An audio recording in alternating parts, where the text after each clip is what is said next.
जुबैर साहब, दो सवाल हैं कि दोनों का जवाब दे दें। एक तो ये कि जो मुर्तज़ा साहब ने कहा है कि क्या आपको कोई बीइंग यानी कि गवर्नर के ओहदे को ये तसला हासिल है कि वो तौहीन अदालत कर ले, लेट सपोज जब तक वो गवर्नर के ओहदे पे उसका कुछ नहीं होगा, जैसे बड़ा मशहूर जरदारी साहब के केस में हुआ था कि एनआरओ के केसेस का उनका मामला हल नहीं हुआ था क्योंकि वो तसला मिला हुआ था उनको। पहला सवाल तो ये है सर, क्विक। मेरा ख्याल है ये तो खैर कानून में लिखा हुआ है, मेरा ख्याल है आर्टिकल 248 है जिसमें वो उनको इम्यूनिटी है। लेकिन मैं जब गवर्नर भी था उस वक्त भी समझता हूँ और आज भी समझता हूँ कि एक तरफ तो हम इस्लामी जमहूरिया की बात करते हैं और इस्लाम के असूलों की बात करते हैं। मेरा नहीं ख्याल है गवर्नर को या प्रेसिडेंट को उसका सहारा लेना चाहिए, जवाब देना चाहिए। ये तो नहीं हो सकता कि जी एक मेजर लीगल इशू है और गवर्नर और प्रेसिडेंट जो है वो उसके पीछे छुपे हुए हैं जब तक वो अपनी पोजीशन में है। तो इसका मतलब ये है कि कानून हो ही नहीं सकता, उसका एक्चुअल पोजीशन क्या है? मैं तो ये कह रहा हूँ, वो तो आपकी एक फिलोसॉफिकल बात तो अच्छी है आपकी। फैक्चुअल पोजीशन तो मैंने आपको बता दी ना, अच्छा, इम्यूनिटी हासिल है। पाकिस्तान के जो फ्रेमर्स थे, कानून बनाने वाले थे, उन्होंने तो ये डाला है। उसकी भी कोई वजह होगी, ज़रूर वजह होगी, कोई वैलिड रीज़न होगी। लेकिन मैं एक और चीज़ पर बात करना चाह रहा था जो उस्मान डार ने कहा सर्जरी कल आप करेंगे उसके फैसले की। सर्जरी तो उस्मान डार अगले 40 साल तक होगी। जो जस्टिस मुनीर ने फैसले किए थे उसकी सर्जरी आज भी होती है और उसका कोई दिफा करने के लिए नहीं आता। जिन जजेस ने सज़ा सुनाई थी भुट्टो साहब को और फांसी पर टांगा था, उनकी सर्जरी आज भी होती है और होनी भी ज़रूरी चाहिए।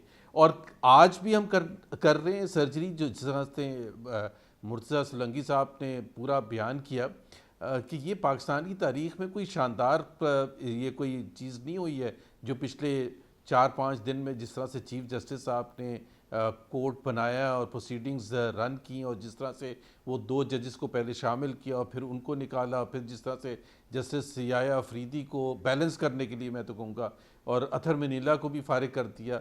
हमारे पास कम से कम रिकॉर्ड नहीं है कि उन्होंने खुद पीछे हटे थे, वो याया अफरीदी साहब और अथर मनीला साहब, तो उनको क्यों फारिग कर दिया कि अब बैलेंस करने के लिए कि चाहे वो 9 थे तो उसमें 5-4 का आना था, शायद अब उसको बैलेंस करने के लिए 3-2 हासिल करने के लिए सर ये तो आप कोर्ट के ऊपर आप assumption लगा रहे हैं ना, कोर्ट इसका ऑपरेट नहीं करती, वो तो खुद भी विड्रॉ किया ना। नहीं assumption नहीं, ये तो वाकयात सामने हुआ है सबके यार, कामरान सबके सामने हुआ है ना।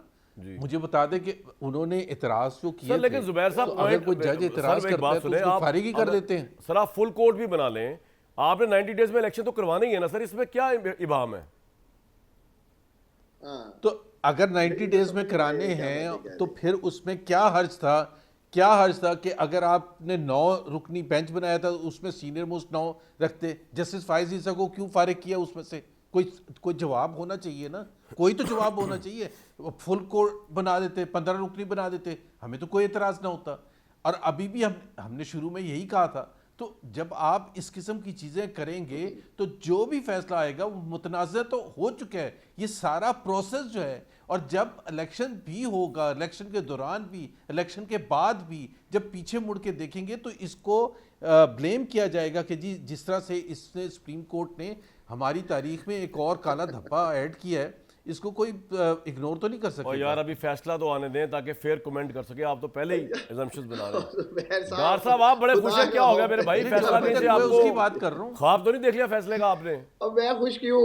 हाँ क्यों नहीं मैंने ख्वाब, मेरी बात सुनो मेरे भाई। अच्छा मैंने तो फैसले की बात नहीं की, मैंने तो ये कहा, आपने मेरे से सुने जरा। डार साहब एक मिनट जी, जुबैर भाई माइंड कर जाते हैं फिर जी। जुबैर भाई बोले एक ऐड कर दूं।